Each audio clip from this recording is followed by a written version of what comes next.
Welcome to Tenor Tech, where I solve the problems you didn't even know you had. You should already have MySQL Server and VS Code installed. Now start by installing a MySQL or SQL Tools extension. Once done, open your project folder in VS Code and create a new SQL file to hold queries.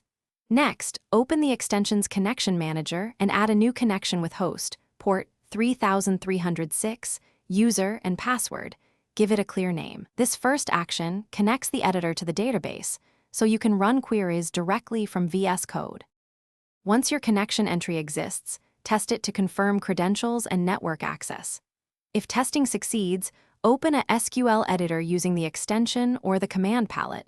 Pick the saved connection to bind the editor session. Now write a simple query like select 1 or select asterisk from your table limit 10 and execute it.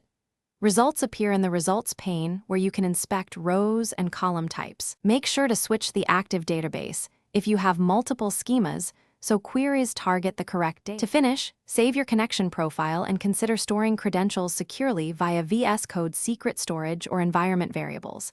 This makes future sessions instantaneous.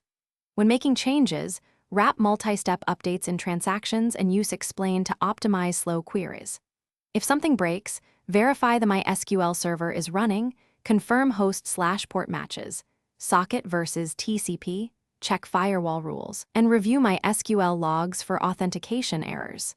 If you still can't connect, restart the server and VS Code, then retest the connection to isolate the issue. Thanks for watching. Subscribe to keep your life in tune.